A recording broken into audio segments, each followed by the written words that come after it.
Dominant Protector. Credit to the author. 6,451-60. Ang mga pangalan po na nandito ay galing sa mga name generator. Kung meron man pagkakatulad sa mga pangalan ng tao o lugar at pangyayari, ito ay tunay na hindi sinasadya. Sa kasamaang palad, masyadong mahina ang spirit sense ni Darwin, at hindi niya magamit ang spirit sense Spellfire. Sa ganitong paraan, maraming pamamaraan ng alchemy ang hindi matututunan, kaya ang mga paraan lamang ang naiisip niya mula sa recipe ng tableta.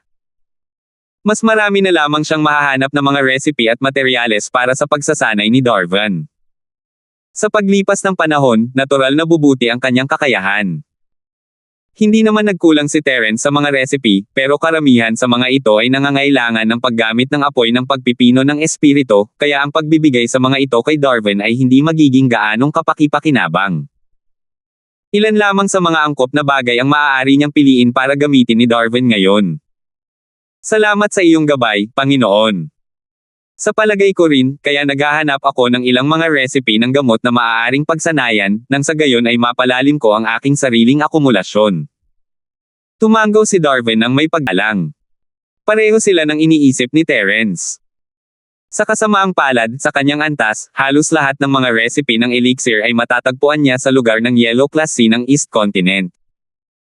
Hindi ganoon kadaling makahanap ng mga bagong recipe ng elixir, kaya kakaunti lang ang mga resulta. Mayroon akong ilang mga recipe ng tableta dito, maaari mo itong gamitin para sa pagsasanay. Sabi ni Terence habang kumukuha ng panulat at papel, mabilis na kinopya ang mga elixir na angkop para kay Darwin. Karamihan sa mga recipe na naitala niya ay para sa Yellow Class Level 7 at Mystic Class Level 1, at ilan naman para sa Mystic Class Level 2. Mahigit sa kalahati sa kanila ay mga ordinaryong spirit herbs, at ang natitira ay mga core ng sea beast. Ang core ng Spirit Beast ang pinakakaunti sa bilang, dahil ang core ng Spirit Beast ay ginagamit sa pagpino ng mga tableta. Labis na natigilan si Darwin, ang bilis ni Terence ay hindi kapani-pani walang bilis, na isasantabi ang isang recipe sa isang kisap mata.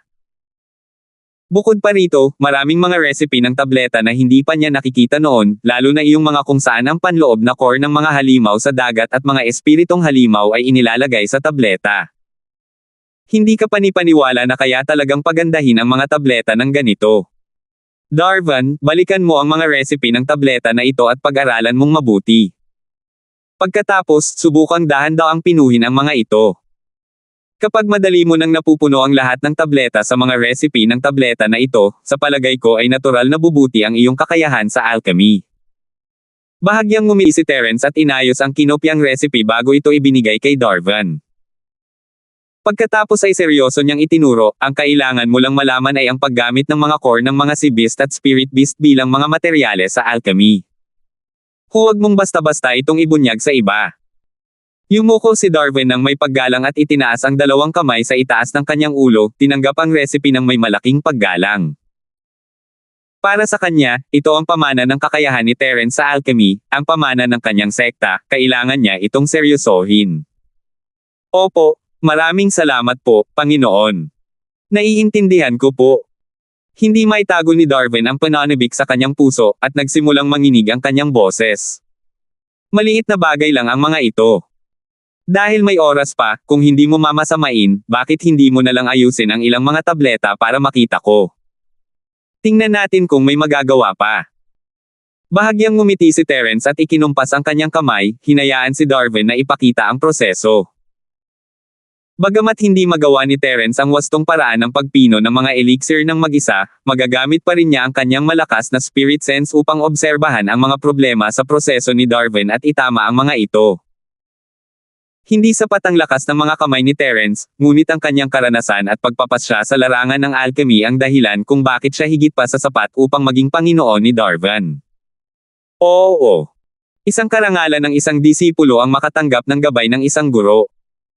Tuwang-tuwa si Darwin. Ang makakuha ng personal na gabay ni Terence ay isang mas mahalagang pagkakataon kaysa sa mga recipe na ito. Sa lugar ng dagat na may yellow class na antas ng silangang kontinente, ang mga kasanayan sa alchemy ni Darwin ay napakahusay na. Kung mayroon man siyang mga problema, hindi man lang siya makahanap ng makakausap, lalo na ang isang taong gagabay sa kanya. Dahil din dito kung bakit tumigil ang kanyang kakayahan sa alchemy. Tutal, marami siyang lihis na landas kung susubukan niyang ayusin ang mga bagay-bagay ng mag-isa. Kung gusto niyang umunlad, kakailanganin niya ang gabay ni Terence bilang kanyang Panginoon, at kakailanganin niyang pumunta sa Mystic para makahanap ng mas mataas na antas na tagapino para matuto. Sa kasamaang palad, dahil sa lakas ni Darwin, hindi siya malayang makapunta sa Mystic Class area. Kaya si Terence lang ang tanging alchemy master na maaasahan niya. Hindi masyadong pinag-isipan ni Terence iyon, dahil sila ang maestro at disipulo ngayon, syempre kailangan niya itong bigyan ng ilang payo. Hindi naman niya maaaring hayaang tawagin siyang maestro ng walang dahilan, di ba? Napakabilis ni Darwin, na para bang natatakot siyang bawiin ni Terence ang kanyang mga sinabi. Dali-dali niyang kinuha ang sarili niyang kaldero at sinimulang gawin ang mga tableta. Sa pagkakataong ito, pinili niya ang Mastico na first level mountain channel peel. Mahalaga ito, ngunit maituturing itong mahalaga. Ang isang tableta na kayang magbukas ng mga meridian ng isang cultivator sa yugto ng pagbubukas ng bundok ay tiyak na hahanapin kung ito ay ikakalat. Ang hirap gawin nito ay itinuturing na mas mataas sa karaniwan sa mga mystic first level elixir. Sa mga pamamaraan ng alkemiya ng mga ortodokso, mahusay ang ginawa ni Darwin. Walang problema sa serye ng mga unang proseso. Gayunpaman, nang simulan niyang pinuhin ang tableta, medyo mahina ang kontrol sa apoy. May ilang problema rin sa pagbabago ng temperatura ng apoy ng tableta, kaya kapag pinalapot niya ang tableta, hindi ito magiging masyadong matatag. Maliit na bagay lang ito para makaapekto sa kalidad, ngunit kung ito ay malala, magiging mahirap itong buuin ang tableta. Bukod doon, si Darwin ay mayroon ding ilang maliliit na problema. Hindi ito gaanong halata at dapat sana ay sanhi ng kanyang mga nakagawian. Kung maitutuwid niya ang mga ito, mapapabuti ang antas ng tagumpay at kalidad ng kanyang alchemy. Hindi mapapansin ni Terence ang mga detalyeng ito bago pa siya pumunta sa sinaunang mundo ng pakikipaglaban. Hindi pa sapat ang lakas ng kanyang spirit sense noon, at maaari na lamang siyang umasa sa automatikong pagpino ng Diyos na item ni Han Jingjing upang mahanap ang problema. Pero ngayon, hindi na niya kailangan. Malinaw niya itong nakikita gamit ang kanyang banal na pandama. Guro, nabigo ako. Ang elixir ng bundok na meridian ay natapos sa pagkabigo, at yumuko si Darwin sa kahihiyan, hindi nang ahas na tumingin kay Terence. Kadalasan, kapag pinoproseso niya ang mountain channel elixir, hindi naman masama ang kanyang success rate. Hindi bababa sa 60% ito. Hindi niya inaasahan na mabibigo siya sa harap mismo ni Terence ngayon. Marahil ay medyo kinakabahan siya, ngunit hindi iyon dahilan para mapatawad niya ang sarili. Aba, hindi mahalaga iyon. Gusto lang naming hanapin ang problema. Kung kaya mong gawin ito ng perpekto, hindi ko na kailangang makita pa. Ngumiti si Terence, walang pakialam. Mayroon siyang kakaibang pananaw. Dahil natuklasan na niya ang problema kay Darwin, natural na makakaisip siya ng solusyon, kaya naman ngayon ay lubos na siyang may kumpiyansa. Unti-unting itinuro ni Terence ang mga problema ni Darwin, ipinaliwanag ang mga dahilan sa simpleng paraan at nagbigay ng mga mungkahi kung paano lulutasin ang mga ito. Habang nakikinig si Darwin, lalo siyang nasasabik. Ang kanyang mga mata ay nakakatakot na nagniningning, na parang malapit ng magliyab. Habang pinag-aaralan ni Terence at ng kanyang disipulo ang PhilDao, ang mga estudyanteng nakapasa sa selection ay bumabalik na rin sa akademya. Walang sino man ang sadyang maghihintay hanggang sa huling araw para mag-ulat. Kung may aksidente sa daan at sila ay maantala, hindi nila mahahanap ang lugar kahit umiyak pa sila. 6,452.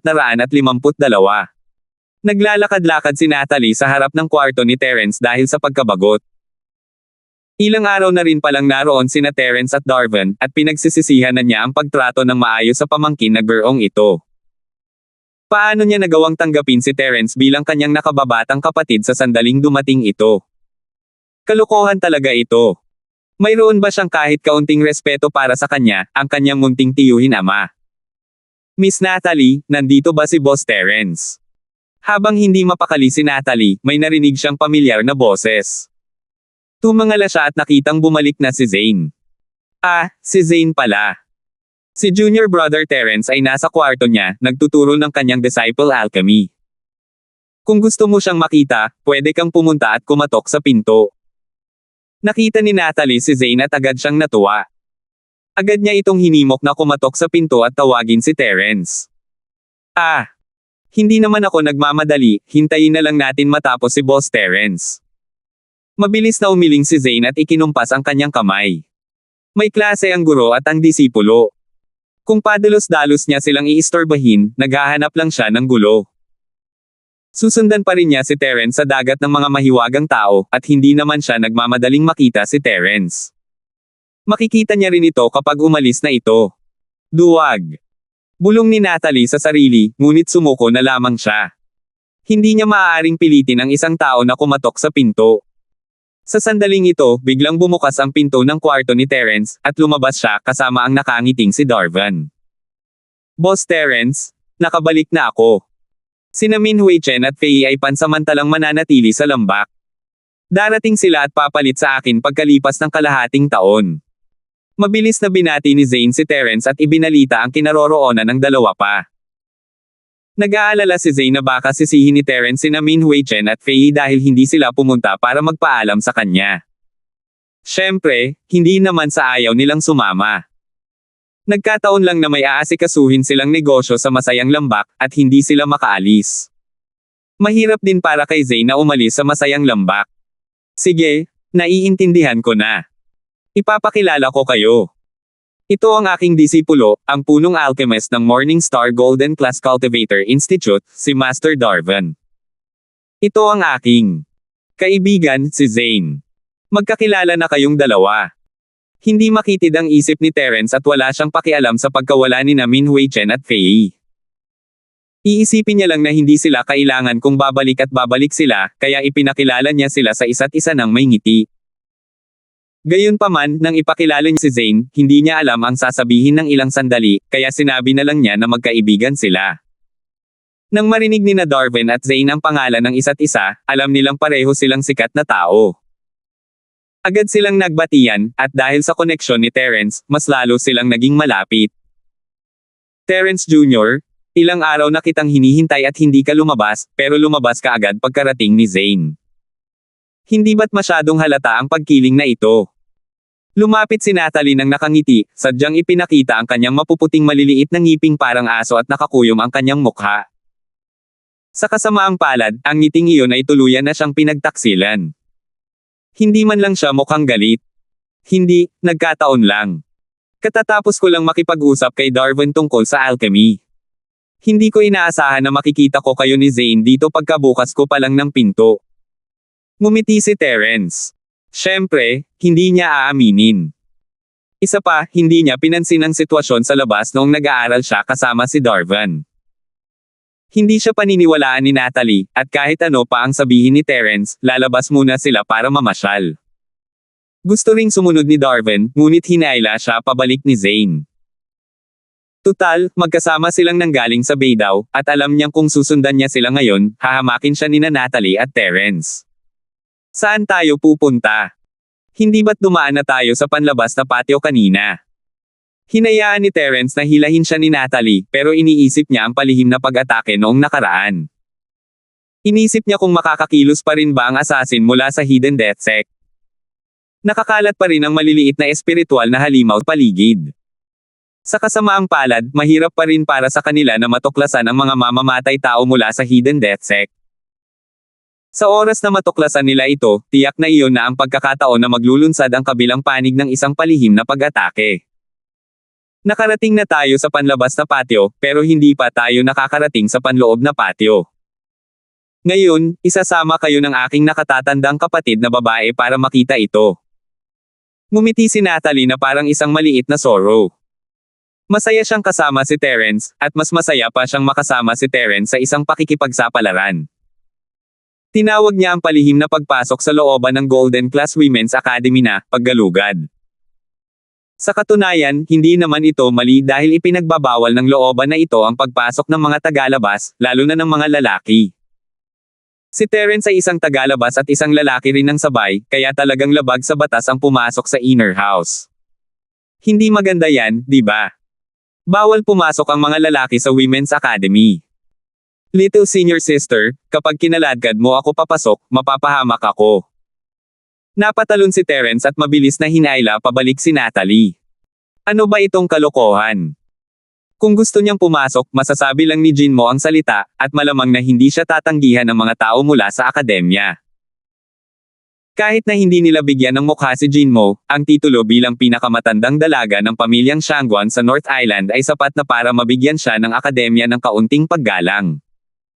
Anong klaseng gulo ang magagawa mo? Hindi kita isasama para silipin ang mga taong naliligo at natutulog, papasok lang ako para makita ang tanawin. Balita ko maganda raw ang tanawin sa inner court, ayaw mo bang sumama sa akin? Huwag mong sabihin na iniisip mong pumasok para silipin siya habang naliligo at natutulog, kaya sa tingin mo ay hindi maganda. Naghihinala si Natalie kay Terence, iniisip na may katuturan ang konklusyong ito. Ano ba yung iniisip mo? Ilang araw na kitang hindi nakikita, ang gulo-gulo na naman ang isip mo. Hindi mapigil ang mapangiti ni Terence, wala talaga siyang masabi kay Natalie. Dahil hindi mo naman sila iniisip na silipin, ano pa ang dapat ikatakot? Ang pagtingin lang sa mga tanawin ay ang pagsilip. Kahit na matuklasan tayo, hindi naman malaking problema iyon. Sa anumang kaso, tiyak na matutulungan tayo ng aking Panginoon na ayusin ito. Humajejek si Natalie. Nakaisip na ng paraan ang babaeng ito, kaya natural lang na wala siyang takot. Kinailangang aminin ni Terence na tama siya. Dahil sa reputasyon ni Jinmo, hindi naman malaking bagay para sa kanila ang palihim na pumasok sa inner house at tingnan ang mga tanawin. Gayunpaman, nakakahiya pa rin kung mahuli siya. Pero hindi masyadong nag-alala si Terence tungkol doon, hindi siya madaling mahuli. Kung gusto niyang tumakbo, wala talagang kahit isang tao sa academy na makakapidyaw sa kanya. Hindi ito isang problemang kayang lutisin, pero mali ang gawin ito. Seryoso pa rin si Terence, ayaw makipagkompromiso. May harang dito. Paano natin ito mabubuksan ng tahimik? Hindi man lang inabala ni Natalie si Terence habang hinihila niya ito papunta sa pader ng panloob na patio. Matapos tumingin sa paligid, itinuro niya ang restriction sa pader at nagtanong. Kita mo, may mga restriction dito. Ayaw nilang pumasok ang mga tagalabas, kaya mas mabuting huwag na lang tayo pumasok. Patuloy na umiling si Terence, ayaw niyang buksan ang restriction. Gayunpaman, matapos siyang titigan ni Natalie gamit ang kanyang mga inosenteng mata ng ilang minuto, sa wakas ay sumuko na rin si Terence. 6,453. Sige, buksan natin ang restriction at tingnan natin ang paligid ng pader. Hindi man lang naniwala si Terence sa sarili niyang mga sinabi. Pagpasok sa loob ng patio, magiging kakaiba kung ang pader lang ang matitingnan ni Natalie. Maingat niyang binuksan ang isang sulok ng restriction, siniguradong hindi nito tutunog ang alarma. Saka lang nakahinga ng maluwag si Terence. Halos isa na siyang grandmaster sa larangan ng mga pormasayon, at nakakabagot ang ginagawa niya. Walang ibang gagawa nito. Ginamit ni Terence ang kanyang spirit sense para siguraduhing walang tao sa malapit. Pagkatapos ay dinala niya si Natalie sa restriction at tumalon pababa mula sa pader. Hindi na siya nang ahas pang maghanap pa. Ito ang panloob na patio ng Women's College, kaya pwede siyang tumingin ayon sa gusto niya.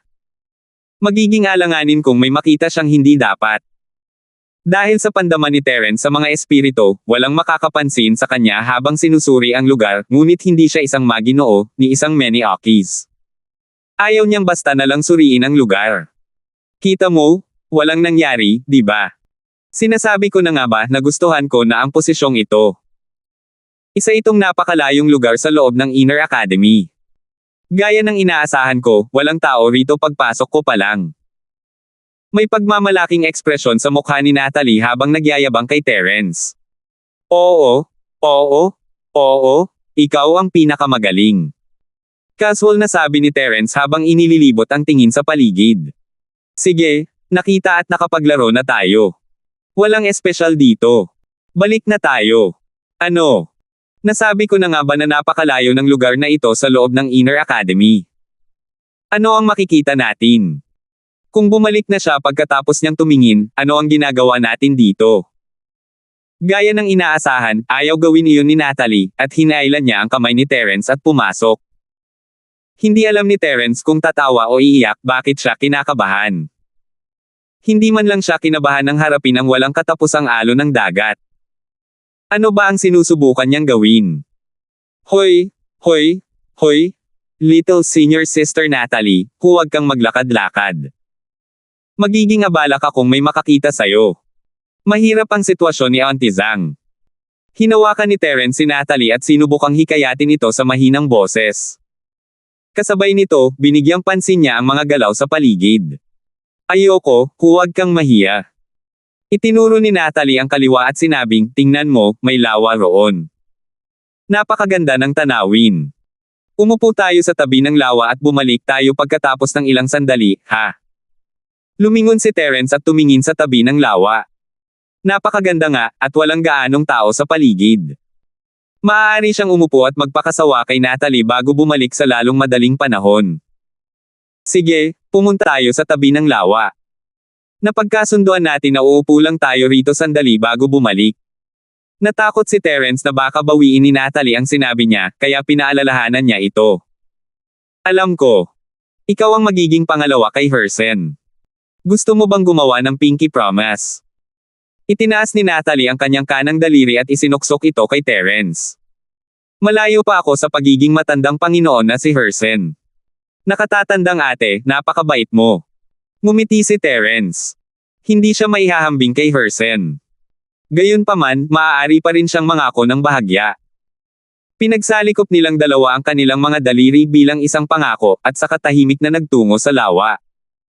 Maingat na sinuyod ni Terence ang paligid ng lawa, sinisigurado na walang tao sa paligid. Nakahinga siya ng maluwag. Wow! Ang ganda talaga! Itinago ng mga taga-Proud of Dawn Academy ang napakagandang lugar sa inner court at hindi nila hinayaan na makita ito ni Newman. Napakakuripot nila. Hindi napigilan ni Natalie ang mapasigaw nang makarating sila sa tabi ng lawa na ikinatakot ni Terence. Tinatawag niya ang isang taong kuripot sa kanilang teritoryo, at palihim pa siyang pumasok. Hindi ba siya mamamatay sa bogbog? Gayunpaman, sa totoo lang, ang lawa na ito ay talagang napakaganda. Hindi niya ito naramdaman mula sa malayo, ngunit nang makalapit siya, napagtanto niya na ang makapal na hamog sa lawa ay hindi hamog, kundi espiritual na enerhiya. Walang mga paghihigpit sa paligid ng lawa, ngunit ang siksik na espiritual na enerhiya sa ibabaw ng lawa ay hindi tumagas kahit kaunti, kaya hindi mararamdaman ng sinuman ang kakaiba ng lawa na ito mula sa malayo. Sa ganitong kasaganaan ng spirit chi, tiyak na doble ang magiging resulta nito kung kalahati ang pagsisikap para sa cultivation. Isa itong magandang lugar para sa cultivation. Hindi nakakapagtaka na ilalagay ng mga mayabang na taga Dawn Academy ang lugar na ito sa inner court. Kahit sino ay gagawin din iyon. Dahil napakakapal ng espiritual na enerhiya sa lawa, maraming halaman ang tumutubo sa baybayin sa paligid nito. Pula ang mga bulaklak at berde naman ang mga sos. Para itong isang paraiso sa lupa. Hindi naman walang dahilan kung bakit unang beses na nagustuhan ni Natalie ang lugar na ito. Pero may kakaiba pa ring nararamdaman si Terence, napakagandang lugar nito, at walang nagbabantay dito. Kahit sinasabing nasa looban ito ng akademya, hindi dapat basta-basta pumunta rito ang kahit sino para mag-cultivate, hindi ba? Tanging ang mga natatanging disipulo ng ipinagmamalaking Dawn Academy ang kwalipikadong makapasok sa ganitong paraiso ng cultivation. Terence Lil? Bro? Tingnan mo? Ang tubig ay napakaginhawa, parang chi drop. Kung magtatanim ako rito, makakatipid ako ng maraming oras para sa kasiyahan. Dumampot si Natalie ng isang dakot ng tubig sa lawa at naramdaman ang mayamang espiritual na chi dito, ngunit sa kanyang puso, naisip niya na makakatipid siya ng oras para maglaro. Natigilan si Terence. Akala niya biglang nagising si Natalie at magtutuon na sa cultivation, pero gusto pa rin itong maglaro. Siyempre, ang tubig sa lawa na ito ay hindi totoong spirit chi liquid. Malaki pa rin ang pagkakaiba ng dalawa. Ito ay tubig lamang na may masaganang spirit chi. Ngunit kahit na ganoon, ito ay lubos na pambihira. Kung ilalagay ito sa labas, sapat na ito upang maakit ang sakam ng mga mata ng maraming puwersa. Sandali lang. Naglilinang sa loob. Nagulat si Terence. Bigla niyang naunawaan kung bakit siya nakaramdam ng kakaibang pakiramdam. Hindi niya ginamit ang kanyang espiritu para suriin ang sitwasyon sa lawa. Sinuri lamang niya ang lawa at ang mga nakapalibot dito. Malaki ang posibilidad na may mga estudyanteng nagsasaka sa lawa ng walang mga gwardya. Dahil doon, ang diwa ni Terence ay agad na sumugod sa lawa. Maraming banig na flat rock sa ilalim ng lawa, at 5 babae ang nagtatanim sa mga ito. Susmariosep, dahil nasa tubig sila, halos wala silang suot. Hindi sila ganap na hubad, pero mas malakas lang sila ng kaunti. Muntik nang mabulunan si Terence sa sarili niyang laway. Mabilis niyang binawi ang kanyang spirit sense at tinakpan ang kanyang bibig gamit ang kanyang kamay habang umuubo ng ilang beses. Lumalabas ang pawis sa kanyang noo. Hindi niya inaasahan na makakakita siya ng isang bagay na hindi niya dapat makita sa huli. Bilisan mo at umalis ka na. Masama kong matuklasan ang mga ito. Junior Senior Sister Natalie, huwag kang magsalita. Ito ang lugar ng paglilinang para sa mga estudyante ng ipinagmamalaki ng Morning Academy. May naglilinang sa lawa. Tara na. Walang oras si Terence para magpaliwanag. Pagkatapos magpaliwanag, aalis na sana siya kasama si Natalie. Mali na ang palihim na pagpasok sa bahay ng iba, at magiging malaking bawal ang manggulo sa cultivation ng iba. Kahit para sa kapakanan ni Jinmo, Vanessa, at Remilyn, tiyak na magiging hindi komportable ang paaralan ng mapagmalaking bukang liwayway. 6,454. Bahagyang natigilan si Natalie, at biglang nakaramdam ng kaunting pagkakasala. Mapaglaro lang siya at hindi ignorante. Kung may mangistorbo sa kanya habang siya ay naglilinang, maaaring mauwi siya sa isang estado ng paglihis ng chi. Kahit na hindi ituloy ng mga mayabang sa Morning Academy ang bagay na ito, palagi siyang makakaramdam ng pagkakasala. Nang paalis na sana ang dalawa, nagsimulang lumitaw ang mga bula sa lawa. Halatang may napansin ang mga tao sa ilalim ng lawa at naghahandang lumapit para tingnan ito. Hindi matutukoy ng spirit sense ni Terence ang antas ng cultivation ng mga babae, pero nag-cultivate sila sa tubig at sobrang sensitibo sa daloy ng spiritual chi sa tubig. Nararamdaman nila kahit ang pinakamaliit na pagbabago. Hindi na itago ang diwa ni Terence nang ipadala niya ito sa lawa. Nagulat siya nang may makitang tao roon, kaya may ilang pagbabago-bago. Naku, lumalabas na ang mga tao sa lawa. Kailangan na nating umalis agad. Hinailan ni Terence ang Natalie at akmang gagamit na ng kanyang lightning escape technique para umalis nang may lumapit mula sa hindi kalayuan. At ang direksyong iyon ang pinanggalingan ni Terence at Natalie. Malamang imposibleng bumalik sila sa direksyon kung saan sila nagaling. Nasa problema tayo. Hindi tayo makakabalik kung hindi ay matutuklasan tayo. Ang pagtakas ni Terence gamit ang kidlat ay natural na napakabilis, kahit na dumaan pa siya sa kanila, hindi pa rin nila siya makikita. Ang problema ay hindi nalihim ang kilos ni Terence na parang kidlat matapos niyang makuha ang unang pwesto, at halos maging tatak na ito ng kanyang pagkakakilanlan. Isa itong napakalinaw na kidlat, hindi maniniwala si Terence kung sasabihin niyang hindi niya alam kung sino ang palihim na pumasok. Kung gayon, Tere, dito tayo. Lilibot tayo. Nagsisimula ng magsisi si Natalie na isinama niya si Terence. Wala naman talaga siyang pakialam sa sarili niya, pero magiging abala siya kung mahuli siya. Pero sa totoo lang, parang laging nakakapanabot ang makasama si Terence. Hindi rin pwede ang panig na yan, mas marami pang tao. Agad na tinanggihan ni Terence ang mungkahi ni Natalie. Ang lugar na ito ay itinuturing pa ring liblib, at kung pupunta sila roon, mas marami lang silang makakasalubong na tao, at mas lalalim pa sila sa looban. Hindi ba't naghahanap sila ng gulo? Nang makitang malapit ng tumalon palabas ang mga tao sa lawa, walang nagawa si Terence kundi magtago sa likod ng isang bato sa dalampasigan kasama si Natalie. Hindi kalakihan ang bato, halos kasing taas lang ng isang tao, at ang lapad nito ay bahagyang mas maliit kaysa sa taas nito. Halos hindi ito sapat para itago ang dalawang tao. Gayunpaman, paano nila maiiwasan ang mga taong ipinagmamalaki ng Dawn Academy sa pamamagitan ng pagtatago ng ganito? Hindi ito pinaniwalaan ni Natalie. Walang silbi kung magtago tayo rito, di ba? Hindi mo ba agad makikita kung may galing sa likuran? Tumingin si Natalie kay Terence ng may pag-aalinlangan. Kahit na halos maging kasing kahulugan na ng makapangyarihan si Terence sa kanyang puso, tila hindi ito maaasahan. Ayos lang, kailangan mo lang mag-awit ng isang spell. Halika, sumunod ka sa akin. Hindi mo ako makikita, hindi mo ako makikita. Ngumiti si Terence ng pilyo. Ngayong mayroon na siyang pansamantalang solusyon, gusto na naman niyang makipaglaro kay Natalie. Talaga. Hindi mo ako nakikita, hindi mo ako nakikita.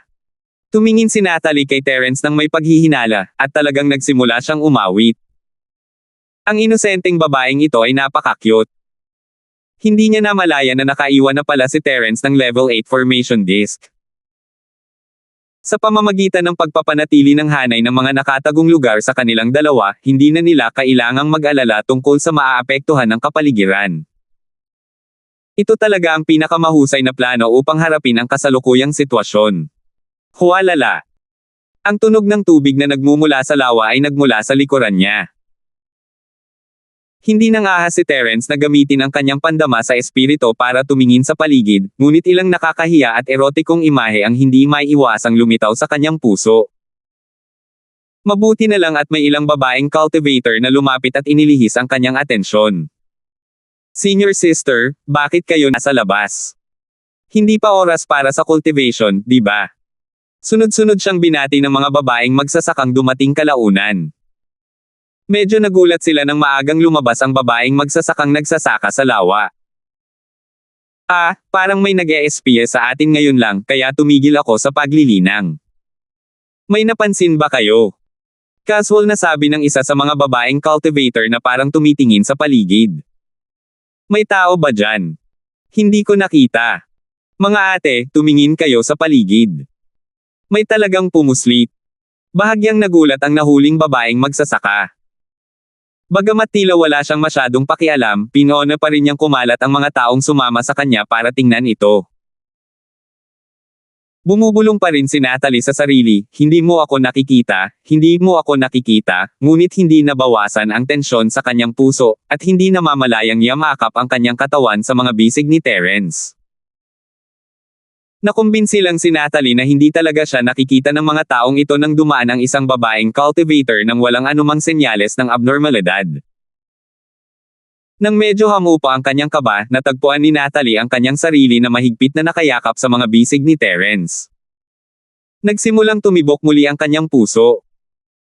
Gayunpaman, ang pakiramdam na ito ay nagparamdam sa kanya ng lubos na kapanatagan at ginhawa. Matapos ang isang sandali ng tunggalian sa kanyang puso, ang hindi mo ako makita, sa kanyang isipan ay napalitan ng hindi ko alam. Hindi niya alam na nasa mainit pa rin siyang yakap ni Terence, at nanatili lang siya sa ganoong posisyon. Naramdaman ni Terence ang malambot na katawan ng dalaga sa kanyang mga bisig, at ang mahinang amoy ng katawan ni Natalie ay nanatili sa kanyang ilong. Bahagyang nayanig din ang kanyang puso. Gayunpaman, hindi ito ang tamang oras para manligaw. Kinakabahan pa rin siyang pinagmamasdan ng mga babaeng cultivator mula sa ipinagmamalaking Dawn Academy sa paligid niya, natatakot na baka may makakita sa pamamagitan ng level 8 concealment array disc na ito.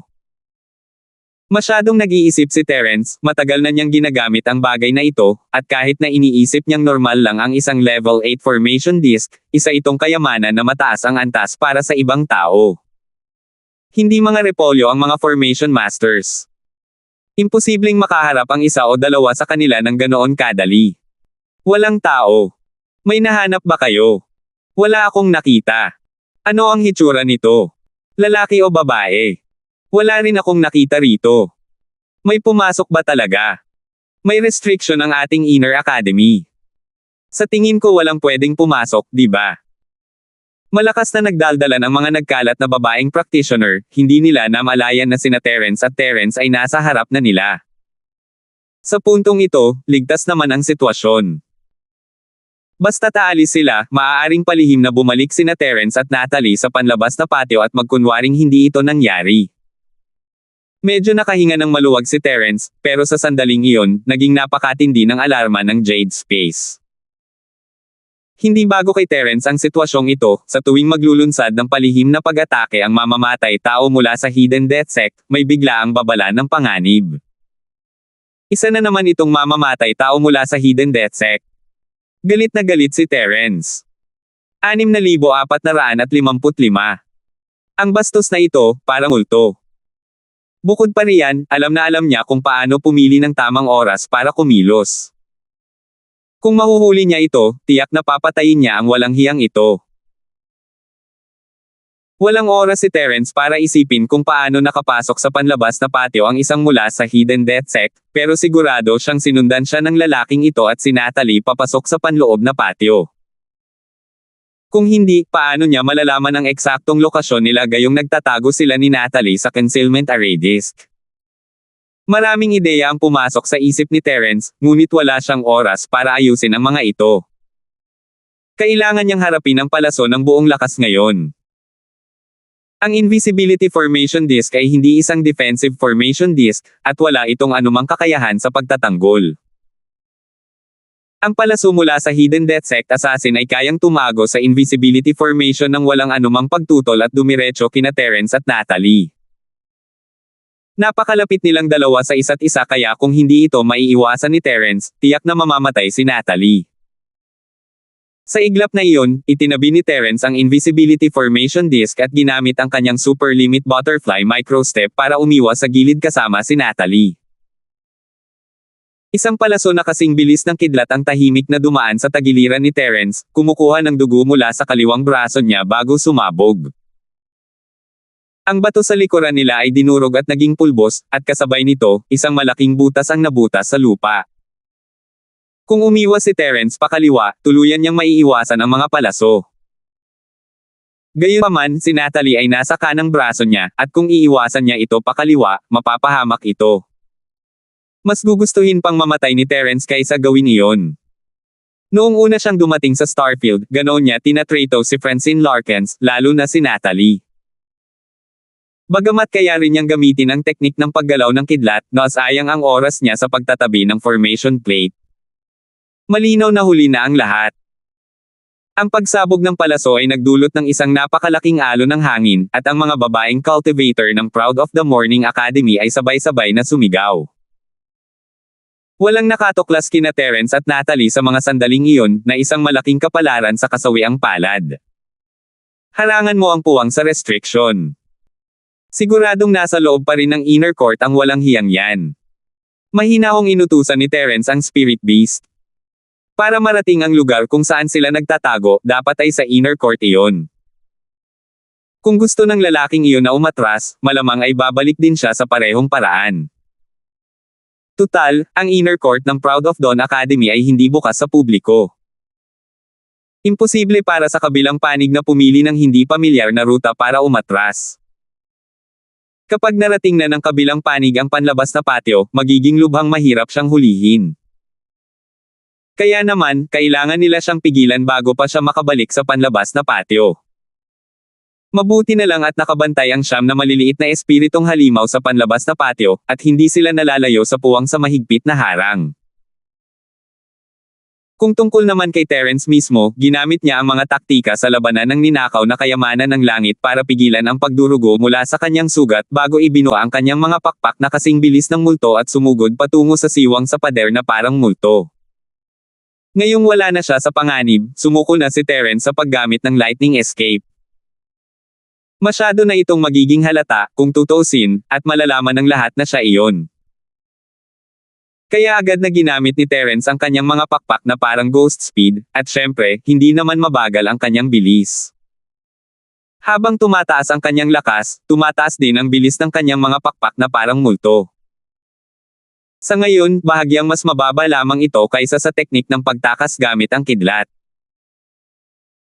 Ginaising ng alarma ng Jade Space ang malamulto na abala sa pag-aaral ng watawat ng space formation, at ipinadala nito ang lahat ng spirit sense nito kay Terence. Matapos nilang pagsamahin ang kanilang mga banal na pandama, natuklasan pa nila ang mga spatial scale. Gaano man kagaling magtago ang mga assassin ng Hidden Death Sect, hindi pa rin sila makataka sa kanilang paghahanap. Nahanap ko na. Ang kulit talaga ng kupal na to. Kasing lamig ng yelo ang mga mata ni Terence habang nakatutok ang tingin niya sa kanyang target gamit ang kanyang spirit sense. May manipis na patong ng pagbabago-bago sa paligid ng lalaki na para bang tuluyan siyang nahiwalay sa espasyong ito. Sa madaling salita, pareho lang ang epekto nito sa Dimensional Scabbard ni Lucius, pero mas magaspang ito. Maituturing itong pinasimpleng bersyon ng Dimensional Hiding Technique. Kawili-wili. Terence bata, hulihin mo siya at pag-aaralan natin. Ngayong lumitaw na siya sa harap natin, hindi na magiging madali ang pagtakas. Kakaiba ang tawa ng nakakatakot na bagay. Malapit na siyang mabaliw sa kanyang space research. Kung hindi tumanggi si Terence, malamang kinuha niya ang espada ni Lucius at pinag-aralan ito. Ngayong nalaman niyang kayang gamitin ng isang kalaban ang isang napakasimpleng bersyon ng dimensional skill, agad na nagliwanag ang kanyang mga mata.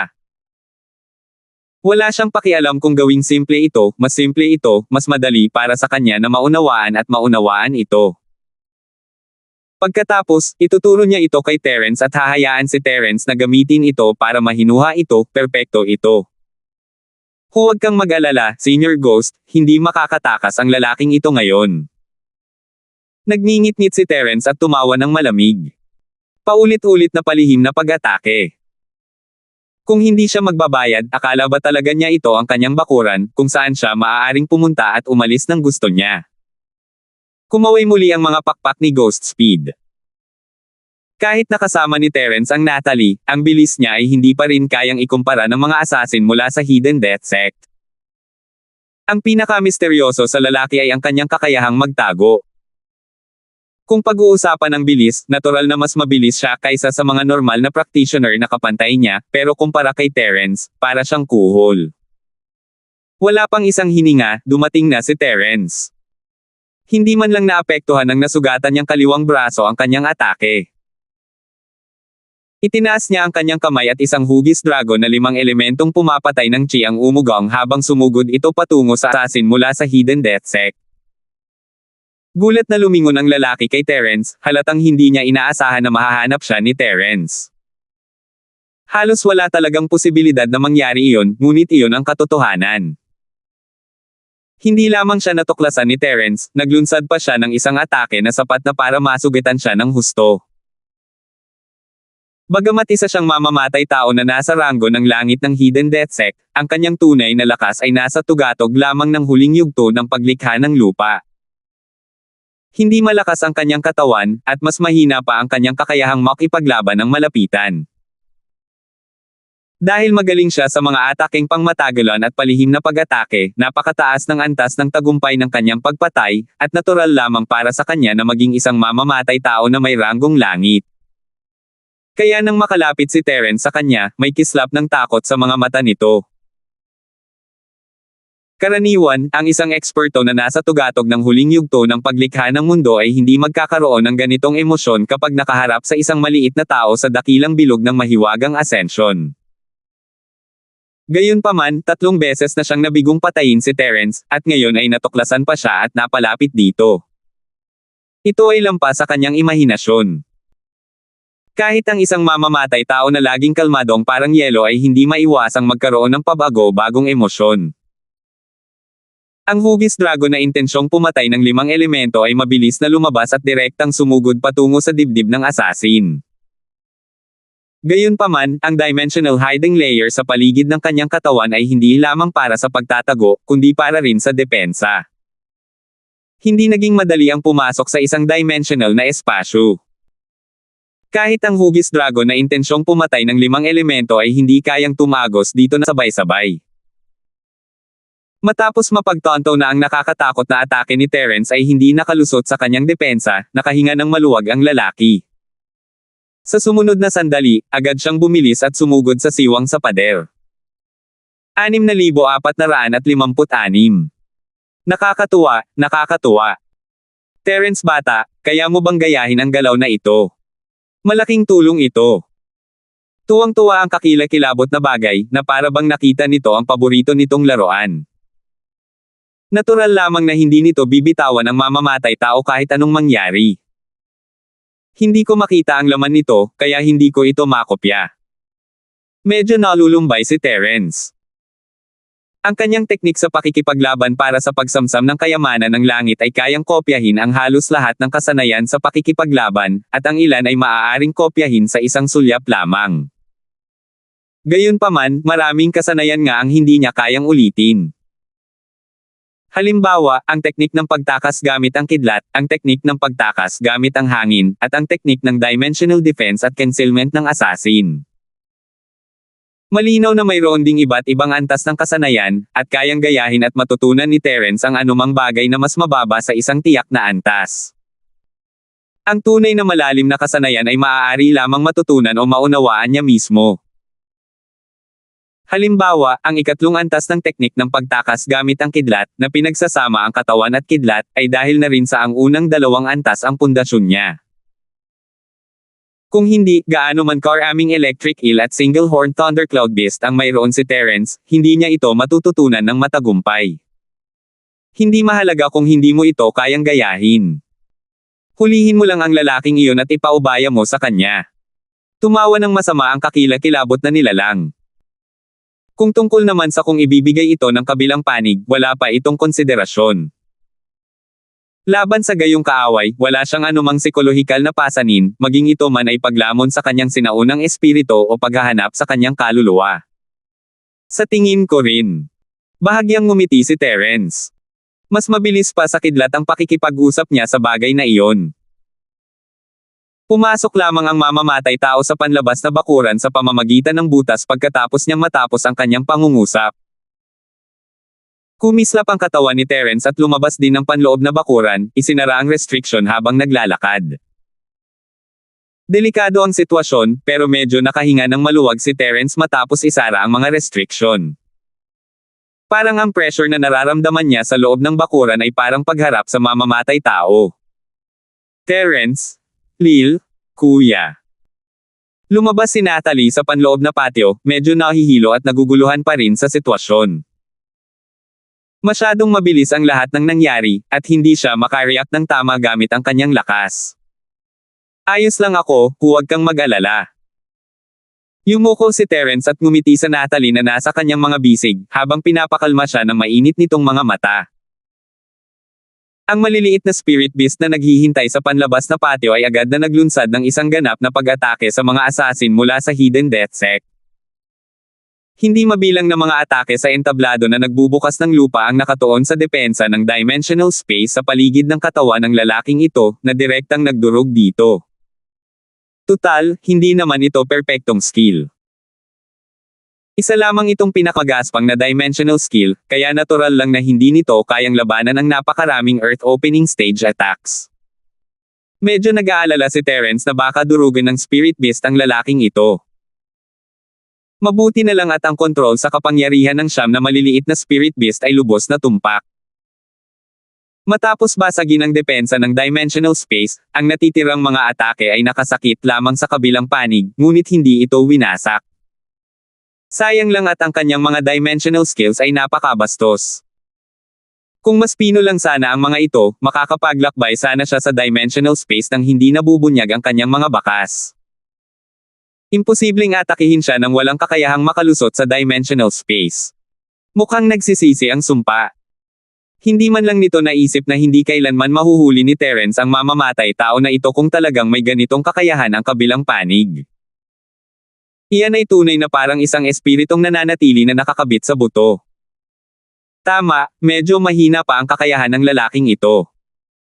Hindi ko alam kung dahil ba sa hindi pa niya ito na-master, o dahil lang sa ganito lang ang level niya. Kung mas lalo pa siyang mapapabuti, natatakot akong ang saber lang ni Lucius ang makakasakit sa kanya. Wala na akong lakas para sa kanya. Ang swerte ko talaga ngayon. Bahagyang ngumiti si Terence at tinapik-tapik ito gamit ang kanyang kamay, naghahandang hulihin muna ang espiritu ng kalaban at pagkatapos ay dahan-daang tanungin siya para sa impormasyon tungkol sa mga kasanayan at Hidden Death Sect. Higit sa lahat, gustong malaman ni Terence kung sino ang umupa sa Hidden Death Sect para patayin siya. Si Hinder ba iyon? Patay na si Hinder. Kung mabaygo ulit ang Hidden Death Sect sa pagkakataong ito, titigil kaya sila? Pero hindi na mahalaga iyon, pupunta siya sa Hidden Death Sect at bubunutin ang mga ito kung may pagkakataon siya. Ha! Ang mga pamamaraan ng banal na pandama ay talagang hindi epektibo. Kumurap si Terence, at ang kamay niya ay dumaan sa katawan ng lalaki na parang hangin. Magiging makatuwiran sana kung naroon pa rin ang dimensional defense sa paligid niya, ngunit puno ng mga sugat ang katawan niya, at tiyak na wala siyang anumang kagamitan para ipagtanggol ang kanyang divine sense. Paano niya nagawa iyon? Hulihin muna natin siya. May masamang kutob din ang multo at mabilis na ipinaalala kay Terence na kontrolin muna ang kanyang katawan. Terence, napakalakas mo talaga. Para mapilitan mo akong umabot sa puntong ito, para gamitin ang aking napakahalagang trump card na Nagel iligtas buhay, sa susunod, siguradong maghihiganti ako. Maghintay ka lang. Hahanapin kita ulit. At saka, nahanap ko na ang kahinaan mo. Kailangan mong pagtuunan ng pansin yan sa hinaharap. Ha. Isang mapangasar na ngiti ang ipinakita ng mamamatay tao habang nakatitig ng masama kina Terence at Natalie. Nanlamig ang katawan ni Terence, naiintindihan niya ang ibig sabihin ng lalaking ito. Pinili niyang hayaan ang sarili na masaktan para protektahan ang Natalie, at kahit na kontrolado niya ang lahat, malinaw na senyales iyon na mas gugustuhin niyang masaktan para protektahan ang Natalie. Kung ang unang tatlong pagpatay ay pawang kay Terence, at si Natalie ay isa lamang isda sa lawa, ang mamamatay tao na ito mula sa Hidden Death Sect, para mapatay si Terence, ay ilalagay niya ang kanyang pangunahing target sa mga taong nakapaligid kay Terence. Kahit si Natalie pa o kahit sino pa, tulad ni Ramlee, Nika, at iba pa. Basta't lilito sila sa tabi ni Terence, sila ay magiging target ng mga assassin ng Hidden Death Sect. At ito ay para lang patayin si Terence. Maaaring medyo nakakailang pakinggan, pero madaling intindihin. Mahirap patayin ng direkta si Terence, pero kailangan niyang protektahan ang mga taong nakapaligid kay Terence ng buong lakas. Mapapabayaan niya ang sarili niyang kaligtasan, kaya mas madaling patayin si Terence kung papatayin niya ang mga taong nakapaligid sa kanya. Patayin mo siya. Naging berde ang mukha ni Terence nang ibigay niya ang utos na patayin ang spirit beast ng walang pag-aalinlangan. Kasabay nito, inilabas niya ang kanyang dragon-shaped 5 elements killing intent at bumuo ng isang super alchemy bomb. Hindi pa ito sapat, naghanda pa siya na gumamit ng lightning barrier. Bukod doon, binitawan din ni Terence ang Natalie at kinuha ang itim na bead na ibinigay sa kanya ng malaking polaka. Ito ang huli at pinakamalakas niyang trump card. Para harapin ang assassin na ito mula sa Hidden Death Sect, talagang hindi siya nagpigil. Sa kasamaang palad, malakas ang life-saving card ng lalaki. Bago pa magamit ni Terence ang buong kapangyarihan niya, nawala na ang lalaki sa kinaroroonan niya, walang iniwang bakas o aura. Isa itong dimensional channel, katulad ng long-distance teleportation. Hindi ko inaasahan na magkakaroon ng ganitong kakayahan ang lalaking ito. Masyado akong pabaya. Napakabigat din ng tono ng nakakatakot na nilalang. Malinaw na malaki ang kalamangan niya, ngunit sa huli, nakatakas ang kabilang panig. 6,457. Senior Ghost, matuntin mo ba ang aura niya? O senyales ba ito na may tumatakas? Punong-puno ng intensyong pumatay ang puso ni Terence, muntik na siyang magtamo ng mga panloob na pinsala dahil sa hindi paggamit ng napakaraming malalakas na galaw, ngunit wala ito kumpara sa banta ng mamamatay tao. Medyo naiiba ang dimensional tunnel sa spatial teleportation. Kung magte-teleport ka, mag-iiwan ka ng ilang spatial fluctuations, pero iba ang dimensional tunnel. Direkta itong nagtatago sa isang dimensional space. Maliban kung makapasok ka sa isang dimensional space, tiyak na hindi mo mahahanap ang anumang fluctuations o aura ng kabilang panig. Walang magawa ang malademonyo. Pinag-aralan niya ang sirang watawat ng space array, kaya may kaalaman siya tungkol sa kalawakan. Susmariosep. Dinurog ni Terence ang super alchemy bomb sa kanyang kamay at ikinalat ang madilim na ulap. Kung kaya niya lang, ayaw na talaga niyang kontrolin ang sarili niya at bitawan ang lahat ng malalaking galaw na ito. Terence? Lil? Bro? Ayos ka lang ba? Kung makatakas ang assassin na yan, bahala na. Sa susunod, wala na siyang magagawa para iligtas ang buhay niya. Tiyak na mahuhuli natin siya. Sumilip si Natalie mula sa likuran ni Terence, maingat na tinitigan ang madilim na mukha na si Terence, at marahang inaalo ito. Tama si Little Senior Sister, hindi na siya magiging ganito kaswert sa susunod. Huminga ng malalim si Terence at binigyan siya ng isang malaking ngiti, saka tumango sa kanya. Kahit gaano pa siya kawalang gana, kailangan pa ring nasa pinakamagandang kalagayan si Terence kapag nakaharap niya si Natalie. Hindi niya maaaring hayaang mag-alala pa ito. Mabuti na lang at malapit na silang pumunta sa mistiko na dagat. Maaaring hindi sila masundan ng mga mamamatay tao mula sa sekta ng Hidden Death papunta sa mistiko na dagat. Pagbalik niya mula sa lugar ng mistiko at dagat, panahon na para tuluyang masira ang sekta ng nakatagong kamatayan. Terence, anong nangyari? Naramdaman ni Jinmo ang mga dagok mula sa labanan at sumugod kasama ang mga miyembro ng recruitment team. Agad siyang nagtanong nang may pag-aalala nang makita niya sina Terence at Natalie. Tia Zhang, maayos na ang lahat ngayon. Dumating na naman ang mamamatay tao kanina. Sa pagkakataong ito, muntik na natin siyang mahuli, pero nakatakas siya dala ang isang mahiwagang prop. Hindi na nagdetalye pa si Terence, maikli lang ang paliwanag niya. Nanginig si Jinmo. Alam niya ang tungkol sa assassin mula sa Hidden Death Sect, pero hindi niya inakalang palihim itong papasok sa outer court ng Dawn School para patayin si Terence. Masyado itong matapang. Marian, halos lahat ba ng mga estudyante ay nandito na? Kung malapit na tayo, pumunta muna tayo sa lugar ng Mystic Division C ng maaga. Hindi tayo maaaring magtagal dito, kaya mainam na bumalik ng maaga. Tumango si Jinmo at lumingon kay Marian, na pinakamalapit sa kanya, at nagtanong. Si Marian yang ay miyembro rin ng recruitment team. Siya ang karaniwang responsable sa pag-aayos ng mga talaan ng impormasyon ng mga estudyante at iba pa. Tama nga ang pagtatanong sa kanya. Halos lahat ay dumating na.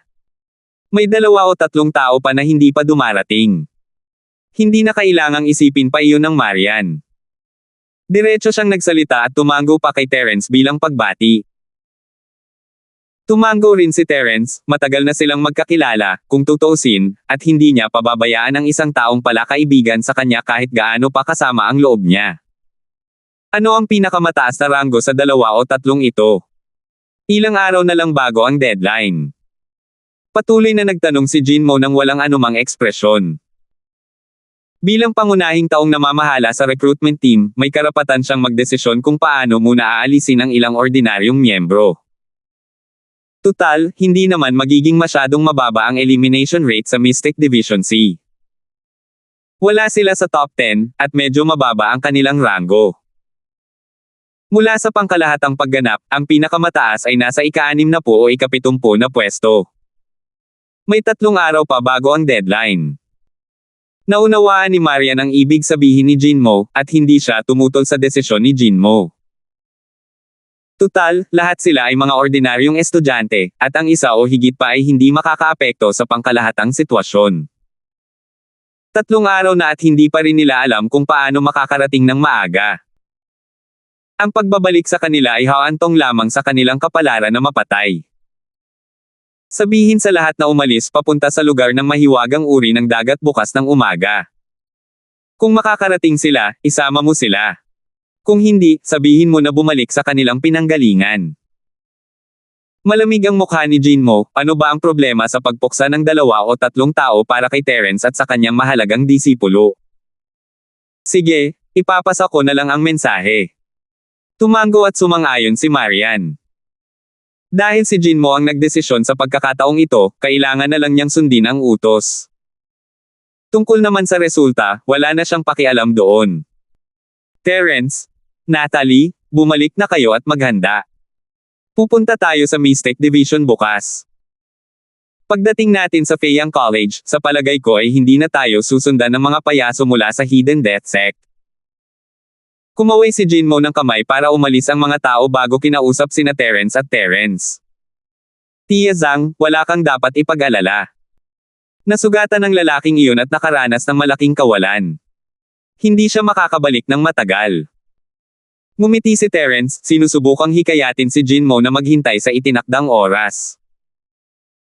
Tutal, hindi naman naging madali para sa mga estudyanteng hindi pa dumarating ang makakuha ng pwesto sa pagsusulit. Aalis tayo bukas ng umaga. Hindi mo kailangang mag-alala. Ang mga tunay na nagpapahalaga sa pagtatasa na ito ay darating ng hindi bababa sa 10 araw na mas maaga. Ang mga hindi sumipot sa nakalipas na 2 o 3 araw ay may problema na sa kanilang pag-uugali. Kahit na pumunta sila, hindi nila matatakasan ang kapalaran ng pagkatanggal. Mas mabuting manatili na lang dito at huwag sayangin ang oras ng lahat. Maituturing na itong isang nakatagong pangwakas na pagtatasa. Ikinumpas ni Jinmo ang kanyang kamay. Nag-aalala siya na pagkatapos matalo ang mamamatay tao, makakaakit ito ng mas maraming mamamatay tao. Malinaw sa kanya ang kakilakilabot ng isang mamamatay tao na nasa ranggo ng langit. Mas mabuting bumalik agad sa lugar ng mastiko na uri ng dagat kaysa manatili rito ng may takot. Sina Terence at Natalie ay parehong mga henyo, lalo na si Terence. Isa siyang demonyo na kayang baguhin ang kalidad ng Feyang College. Kailangan nila siyang ibalik ng ligtas. Sige, babalik ako at maghahanda. Titingnan ko rin kung dumating na sina Robert at ang iba pa. Hindi na nakipagtalo si Terence, kailangan lang niyang siguraduhin na makakarating ang mga kaibigan niya. Wala siyang pakialam sa iba. Ilang araw nang nasa kwarto ni Terence si Darvin para magturo ng alchemy, at pagkalabas niya ng pinto, kinaladkad siya ni Natalie papunta sa looban. Hindi niya alam kung nandito sina Robert at ang iba pa o wala. Terence Jr., kasalanan ko na ngayon. Hindi kita dapat hinaila rito. Nakaramdam lamang ng takot si Natalie matapos maalala ang nangyari. Yumuko siya at humingi ng tawad kay Terence sa mahinang boses. Anong kinalaman mo rito? Ako ang nag-involve sa'yo. Huwag mo akong sisihin dito. Ngumiti si Terence at inalo siya sa isang relaxed na tono, at tinapik pa ang ulo niya. Biglang napuno ng kakaibang emosyon ang puso ni Natalie, ngunit nang maalala niyang naroon pa rin ang kanyang Panginoon, agad siyang nakaramdam ng kaunting hiya at mabilis na umiwas ng tingin, sabay silap kay Terence na medyo namumula ang mukha. 6,458. Ako ang nakababata mong senior sister, hindi ang pamangkin mo, paano mo nahawakan ang ulo ko ng ganito? Mas lalong nahiya si Natalie pagkatapos niyang sabihin iyon. Hindi niya nga alam kung bakit niya nasabi iyon. Hindi niya talaga maipaliwanag. Sige, Natalie, bumalik muna tayo. Kasama natin si Terence. Napangiti si Jinmo nang may pag-iisip. Pakiramdam niya ay hindi talaga nararapat para sa kanya na manatili rito, ngunit nag-aalala siya para sa kanilang dalawa, kaya ang tanging nagawa niya ay hikayatin silang magmadaling bumalik. Sagot ni Terence at sumunod sa dalawa. Kasabay nito, ginamit niya ang banal na pandaman ng malaking polaka upang makipag-usap sa maliliit na espiritong hayop. Tinatanong sila kung naalala ba nila ang mga katangian ng dimensional hiding technique ng mamamatay tao at kung maaari ba nila itong matuklasan ng maaga sa susunod.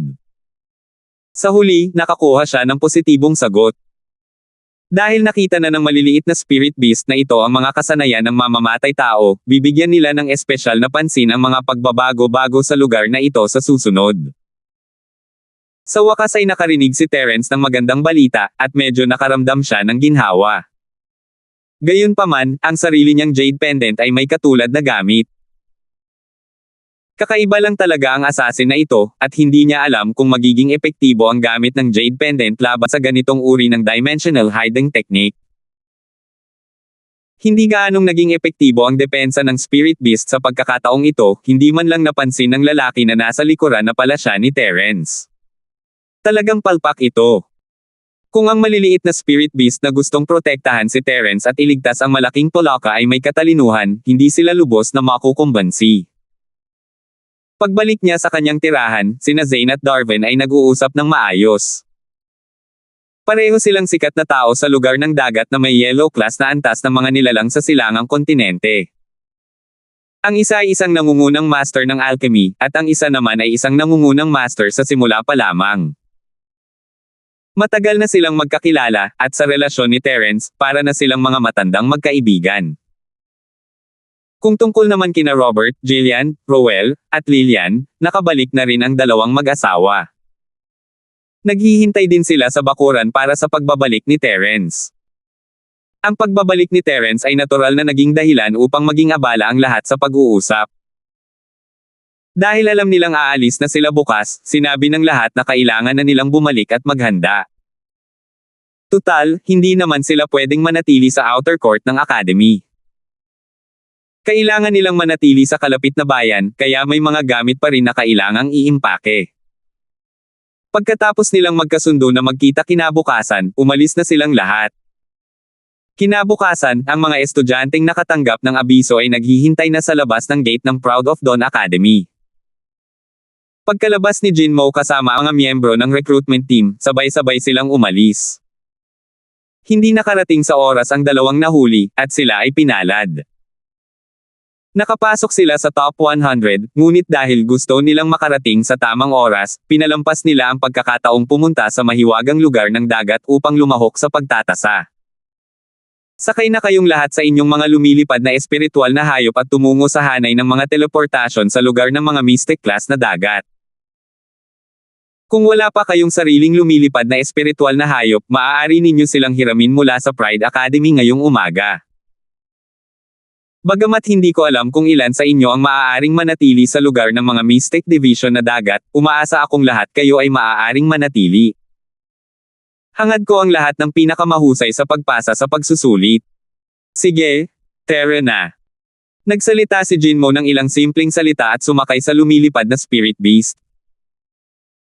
Sa totoo lang, mas gusto niya ang flying saucer ni Terence, pero bilang pinuno ng recruitment team, hindi magandang bigyan ito ng espesyal na pagtrato. Maaari lang siyang maging katulad ng iba. Isang malaking grupo ng mga lumilipad na spirit beast ang pumailanglang sa himpapawid. Hindi lamang mga preparatory student ang sasali sa assessment, kundi pati na rin ang ilang taong may katulad na katayuan ni Zane. Maituturing silang mga tagasunod ng mga preparatory student. Gayunpaman, kung gusto mong pumunta sa Mystic Division sa area ng normal, dapat ay nasa yugto ka na ng pagbukas ng bundok. Hindi lahat ay may karapatang magkaroon ng tagasunod sa mga unang yugto ng pagbukas ng bundok sa rehiyon ng Golden Sea. Sa madaling salita, tanging ang anak na lalaki o babae ng isang Panginoon ng lungsod ang maaaring makaranas ng ganitong pagtrato. Hindi nakatago ang teleportation formation papunta sa Mystic Class area, pero hindi lahat ay maaaring pumunta doon. Ang mga nasa ibaba ng yugto ng pagbubukas ng bundok ay maaari lamang makapasok gamit ang pass na inisyo ng Academy.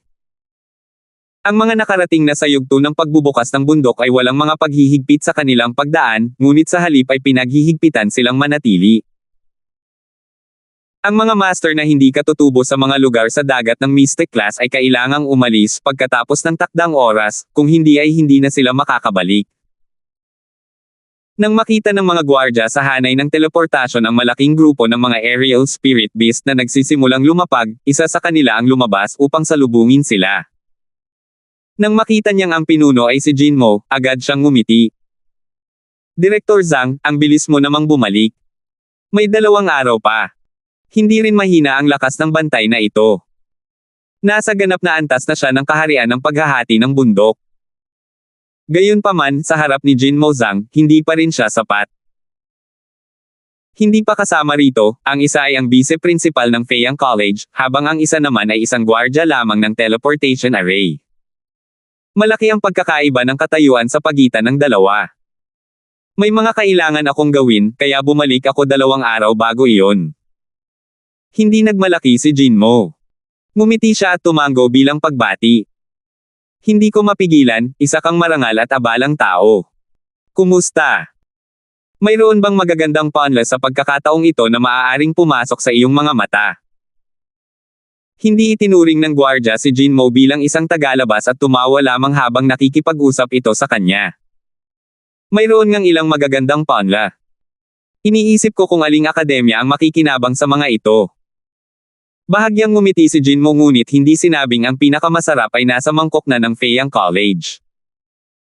Kahit saang akademya sila papasok, lahat sila ay pinipili mo, Principal Zhang. Ayon sa mga patakaran, maaari silang ituring na kalahati ng iyong mga disipulo. Ngumiti ang gwardya at pinuri siya. Humarap siya sa gilid at sinabing, Dean Zhang, pag-aralan muna natin ang mga proseso ng teleportasyon. Ito ang mga patakaran, kaya maaari ka lang naming abalahin. Hindi naman problema yan. Ito ang dapat kong gawin. Siyempre, kailangan kong sundin ang mga patakaran. Kung hindi, magiging gulo ito. Napakaganda ni Jinmo, at lumingon siya para hayaang sundan siya ni Natalie. Kung tungkol naman kay Terence, wala siyang pakialam sa kanya dahil kasama nito sina Robert at ang iba pa. Dinala ng mga gwardya sina Jinmo at Natalie sa bahay na katabi ng hanay ng mga teleportasyon upang dumaan sa ilang formalidad, habang ang iba pang miyembro ng recruitment team ay nagsimulang magbilang ng bilang ng mga tao at ayusin ang kanilang mga koponan, naghahanda para sa teleportasyon. Boss, sigurado ka bang gusto mong mag-apply sa Feiyang College? Tanong ni Robert matapos masigurong walang mga tagalabas sa paligid. Tama. Gusto ni Natalie na sumunod sa kanyang Panginoon. Sasamahan ko siya sa academy, kaya siguradong pupunta ako sa Feiyang Academy. Kumusta ka naman? Ngumiti si Terence. Alam niyang maaaring pumasok sina Robert at Jillian sa paaralang kanilang pinasukan noon, at makakabangon muli sila kung saan sila bumagsak, kaya hindi niya sila pinilit na sumama sa kanya. Kung ganoon, mag-aaral din kami ni Chenzo sa Feiyang College. Sabi ni Sumo. Hindi nagatubili si Robert at nagdesisyon na. Medyo nagulat si Terence, pero naintindihan niya ito matapos itong pag-isipan. Bagamat hindi niya alam kung saang kolehiyo unang pumasok si Robert, malinaw na pinakawalan na niya ito, o sa halip, ibinaon na niya ito sa kanyang puso. Hindi siya maghihiganti ng sinasadya, ngunit hindi niya palalampasan ang pagkakataon. 6,459. Nagkaroon ng kompetisyon sa pagitan ng mga paaralan ng Mistiko na dibisyon, kaya may pagkakataon pa rin si Robert na maghiganti. Pumasok siya sa paaralan ng Feiyang upang sundan si Terence, kaya walang masama doon. Mabuti naman. Mas magiging masigla kung magkakasama ang lahat. Tumanggaw si Terence. Siyempre, hindi niya sila tatanggihan. Dahil kasunod niya sina Robert at Jillian, hindi na niya kailangang mag-alala tungkol sa mga mapagkukunan ng cultivation. Lahat sila ay mga henyo na may lubos na talento, at hanggat mayroon silang sapat na mapagkukunan, ang kanilang lakas ay tataas ng husto. Sa hinaharap mapakaharap man ito ng gitna ng angkan ng mga espiritong hayop, o ng masungit na angkan ng mga hayop sa dagat, hindi ito kayang gawin ni Terence ng mag-isa. Mas mainam na magkaroon ng ilang malalakas na katulong kaysa lumaban ng mag-isa. Rowell, Lillian, saang academy ba kayong dalawa planong mag-apply? Lumingon si Terence para tingnan sina Rowell, kung maaari, mas makabubuti kung magsama sila. Gusto rin naming pumasok sa paaralan ng Feiyang, pero maliit ang tsansa. Medyo nahihiya si Rowell. Siya at si Lillian ay medyo may talento, ngunit malayo pa rin sila sa pagiging kasing husay ni na Robert at Leng Xiaoteng. Maituturing lamang silang karaniwan, kaya mahihirapan silang makapasok sa kolehiyo ng Feiyang. Nabalitaan kong ang Feiyang School ay isang nangungunang paaralan, pangalawa lang sa 3 super school. Isa ito sa nangungunang 5 paaralan sa Mystic Division C area. Napakahirap makapasok. Natatakot ako na hindi kami sapat na malakas para makapasok, kaya naghahanap kami ng isang ordinaryong paaralan para mag-apply dito. Mukhang medyo walang magawa rin si Lillian. Siyempre, gusto niyang sumunod sila ni Rowell kay Terence. Hindi basta-basta ang sinumang sumunod kay Terence, pero naroon ang kanilang lakas, hindi sila maaaring pilitin. Kung hihingi siya ng tulong kay Terence, maaaring makakuha si Jinmo ng espesyal na pagtrato. Pero hindi sila interesado sa mga ganitong lugar, at baka hamakin sila ni Terence at ng iba pa. Mas gugustuhin pa nilang ipaglaban ito gamit ang sarili nilang lakas. Totoo yan, at kapag nakapagdesisyon ka na kung saang paaralan ka mag-a-apply, hindi mo na ito mababago. Kahit na medyo mas mababa lang ang mga marka mo, hindi ka pa rin makakapunta sa mababang paaralan, kaya napakahalagang pumili ng paaralan na babagay sa iyo. Taon-taon, maraming tao ang hindi maaaring manatili dahil sa maling pagpili. Sa katunayan, sa kanilang lakas, hanggat pipili sila ng mababang paaralan, may pagkakataon silang manatili sa mahiwagang lugar ng dagat. Nagsalita rin si Jillian ng ilang salita. Umaasa rin siya na magkakasama ang lahat, ngunit kung ikukumpara, mas mahalaga ang pananatili sa mahiwagang dagat ng paghahati. Walang maihahambing sa mga paaralan sa dagat dilaw at sa mga nasa mistikadong dagat. Masasabing kahit gaano pa kasama ang isang paaralan sa mistikadong dagat, mas maganda pa rin ito kaysa sa isang paaralan sa dagat dilaw. Una sa lahat, ang konsentrasyon ng espiritual na enerhiya ay hindi nasa parehong antas. Ang pangkalahatang konsentrasyon ng espiritual na enerhiya sa mistiko na lugar ng dagat ay mas malakas kaysa sa lugar ng dilaw na dagat. Pagkatapos, nariyan ang kalidad ng mga guro. Sa rehiyon ng Golden Sea, ang mga ordinaryong guro sa entablado ng profound ang maaaring humawak sa posisyon. Ang mga nasa yugto ng pagbubukas ng bundok ay karaniwang mga nakatataas sa akademya. Sa simula pa lang, mga ordinaryong guro lamang sila. Kahit sa mga nangungunang akademya, hindi sila kwalipikadong maging guro sa simula pa lang. Ang pinakamababa ay isang eksperto sa yugto ng paghati ng mundo. Maraming paaralan sa Golden Class area ang walang kahit isang paaralan na ganito ang antas. Paano sila makakalaban? Iyon din ang iniisip namin. Anyway, titingnan natin pagdating natin sa Mystic Division C area. Bawat academy ay may iba't ibang quota para sa enrollment, at iba rin ang admission score, kaya kailangan muna nating tingnan bago magdesisyon. Kung maraming estudyante ang Fayang College, pwede pa rin nating subukan. Ikinumpas ni Rowell ang kanyang kamay habang nakangiti. Hinangaan ni Terence ang kanyang kalmadong saloobin, alam ng mga taong may ganitong saloobin ang gusto nila, at may malinaw na layunin, na nagpapataas ng kanilang pagkakataong magtagumpay. Ha! Mukhang may pinag-aawayan sina Joshua at ang iba pa. Biglang itinuro ni Lillian ang direksyon ng teleportation array at sinabing, bagamat hindi sila karaniwang magkasundo, si Joshua ay galing pa rin sa napakataas na cloud school at sila ay magkaklase. Tiningnan ni Terence, Robert, at ng iba pa ang pormasayo ng teleportasyon. Sina Joshua, Baste, at ng iba pa ay nakikipagtalo sa isang lalaking nasa katanghaliang gulang. Malungkot ang mukha ng lalaking nasa katanghaliang gulang. Bagamat hindi siya malakas, nasa tugatog na siya ng huling yugto ng pagkahati ng bundok. Tiyak na hindi siya isang taong kayang labanan ni Joshua at ng iba pa.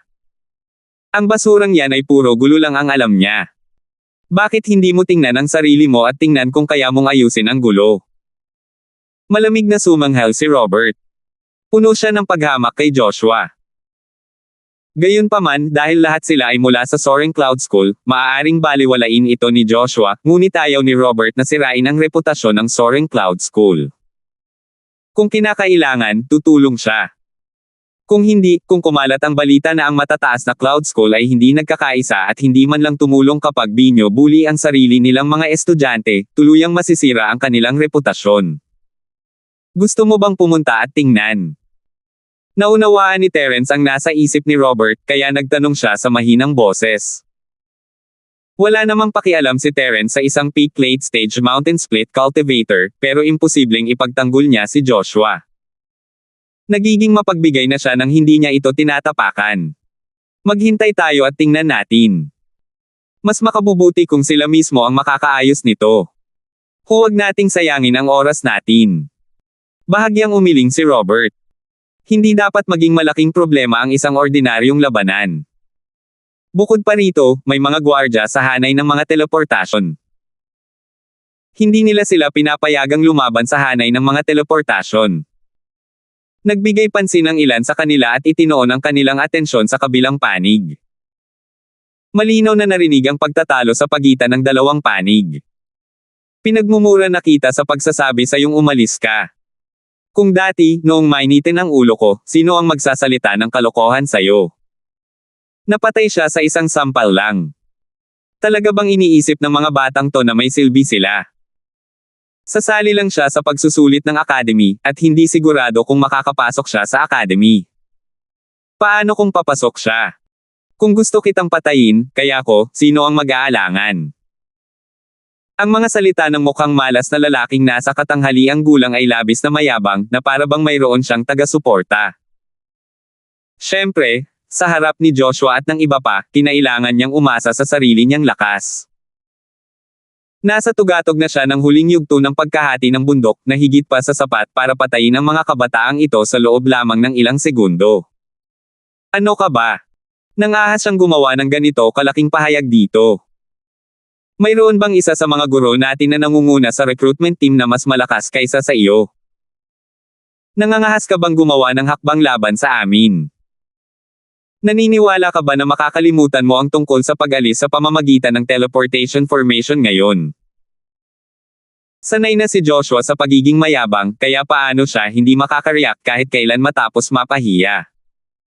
Bukod pa rito, napakaraming taong nanunood. Nadama ni Joshua na kung aaminin niyang matatalo siya, masisira ang reputasyon niya sa lugar ng mga Mystic Class C. Kaya naman, kailangang maging matatag. Kapag dumating na ang recruitment team para lutisin ito, magiging perpekto na ang lahat. Sigurado siyang hindi magbubulag-bulagan ang recruitment team. Tutal, ang pagbabalik ng mga kandidato sa Mystic Division ang kanilang huling trabaho, at kailangan nila itong tapusin ng maayos. Kung ang mga reservang estudyante ay mabubugbog sa harap ng hanay ng mga teleportasyon, masisira ang reputasyon ng lahat ng akademya. 6,460 na po. Sa mystical na dibisyon, ang mga akademya pa rin ang pinakamalakas na puwersa. Hindi makapaniwala si Joshua na may maglalakas loob na sampilan ang mga pangunahing akademya sa ganoong kawalang pigil na paraan, habang ang mga tao mula sa recruitment team ay hindi man lang nagsalita. Haha, saan nanggaling ang batang to? Hindi ka naman ganoon kagaling, pero ang galing mo. Paano ka nang ahas makipagtalo sa akin? Bakit hindi ka tumawag ng ilang taong mas makapangyarihan sa akin para subukan? Tanging ang isang henyo na kayang tumanda ang isang henyo. Ang mga nahuhulog ay palaging magiging basura. Ikaw na maliit na basura, gusto mo bang mamatay? Nagmura ang mukhang malas na lalaking nasa katanghaliang gulang at lumapit para suluhin si Joshua ng isang malakas na sampal sa mukha.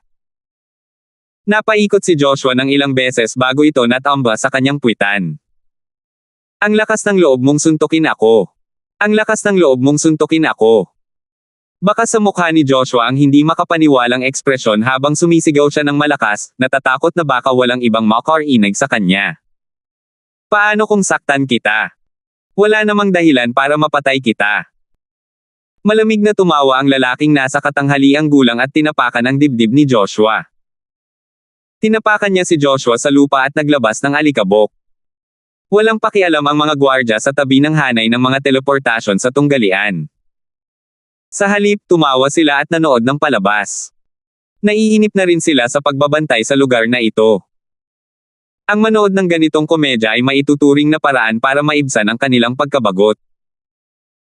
Gusto pa sanang magsalita ni Joshua ng ilang masasakit na salita at hintayin na tumulong ang mga tao mula sa recruitment team. Gayunpaman, pagbuka pa lang niya ng bibig, dumura agad ang malaswang lalaking nasa katanghaliang gulang sa bibig niya.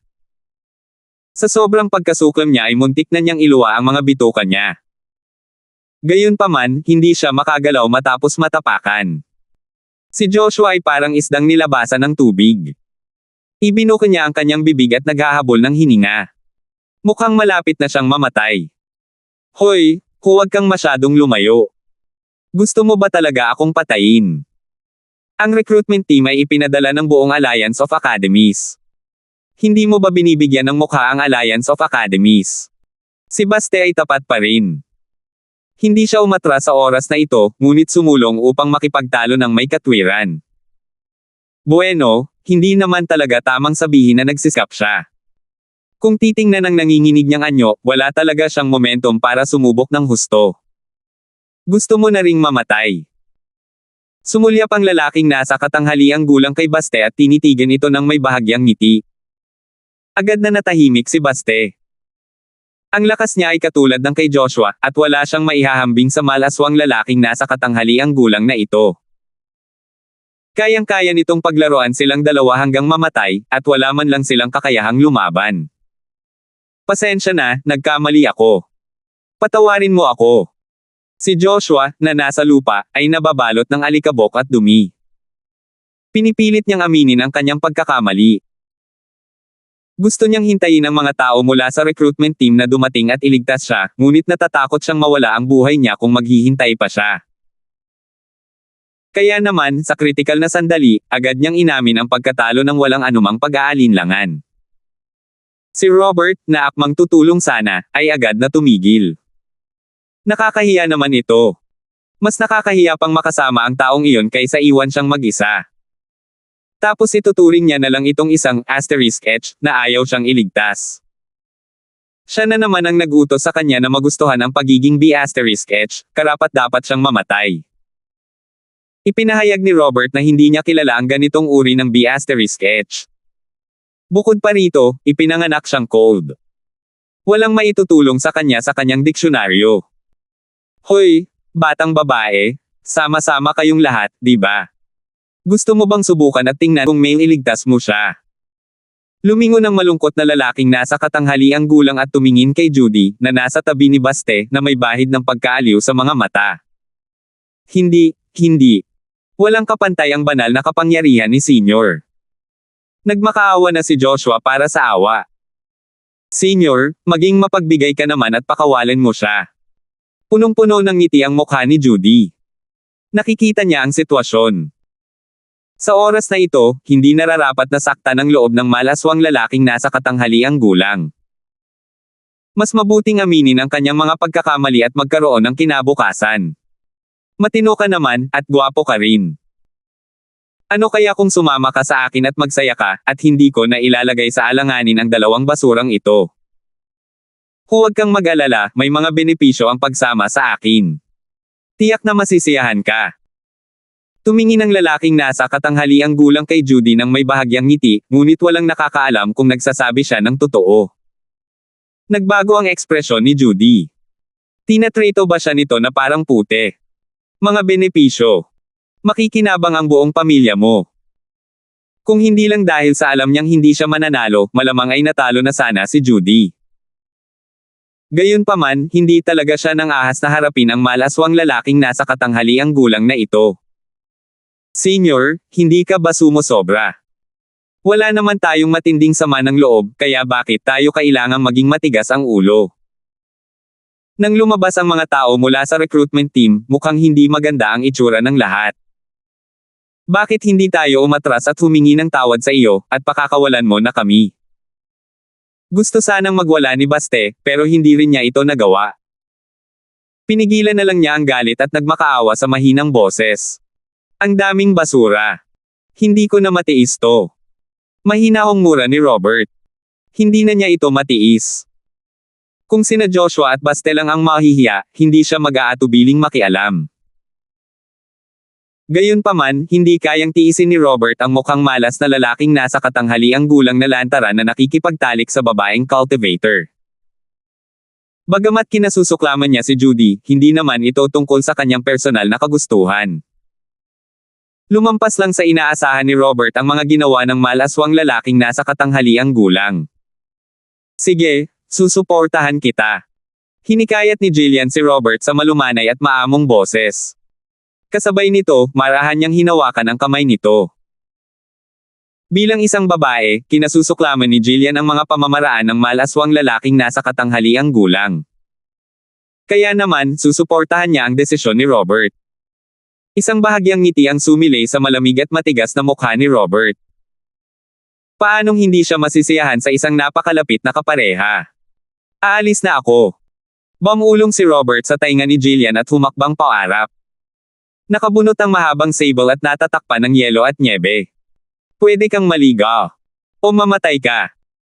Ang boses ni Robert ay kasing lamig ng kutsilyo, tumatagos sa tenga ng malaswang lalaking nasa katanghaliang gulang. Kasabay nito, mabilis na humina ang momentum ng saber, at tila napuno ng malamig na mga talam ang mundo. Kawili-wili, pero medyo mayabang siya. Mukhang kung hindi ko papatayin ang ilang mga hanggal na nag-iisip na sila ay mga henyo, walang matatakot. Ngumisi ang malaswang lalaking nasa katanghaliang gulang. Si Ren Chongyuan, na nasa ilalim ng kanyang mga paa, ay hindi napigil ang umungol sa kanyang puso. Natatakot na ako ngayon. Pakiusap, bitawan mo ako. Hindi nakaramdam ng kahit kaunting pasasalamat si Joshua sa tulong ni Robert. Nadama lamang niya na gusto siyang gamitin ni Robert bilang background upang ipakita ang kanyang katapangan. Kung gusto niyang gumawa ng hakbang, bakit hindi niya ginawa ng mas maaga? Bakit kailangan pa niyang maghintay hanggang ngayon kung kailan silang lahat ay nagmamakaawa na? Kung hindi ito sinasadya, ano nga ba ito? Galit ako sa mga taong katulad mo na nag-aakalang napakalakas nila. Dahil ayaw mong maligaw, mamatay ka na. Alam ni Robert na maaaring hindi siya ang makakatapat ng mukhang malas na lalaking ito na nasa katanghaliang gulang, ngunit lubos ang tiwala niya sa kanyang Sable. Ang hindi mapigilang momentum ang siyang asensya ng kanyang Blade Force, at sinabi ni Terence na maaari siyang magdagdag ng ilang espiritual na pagbabago sa kanyang Blade Force upang mapataas ang kapangyarihan nito. Gayunpaman, matapos itong pag-isipan, naramdaman ni Robert na habang dumarami ang mga pagbabago, mas magiging malakas ito. Gayunpaman, mawawala rin ang kanyang momentum dahil dito. Sumusulong ng may di masusupol na kalooban, sumusulong ng walang pag-urong, gagawin ang lahat ng makakaya. Dito naroon ang kaluluwa ng kanyang talam. Kaya matapos konsultahin ang opinyon ni Terence, mas lalong naging determinado si Robert sa kanyang paniniwala, at ang puwersa ng kanyang talam ay lalong napalakas. Salamat po at sinamahan ninyo ako, ingat lagi mga master.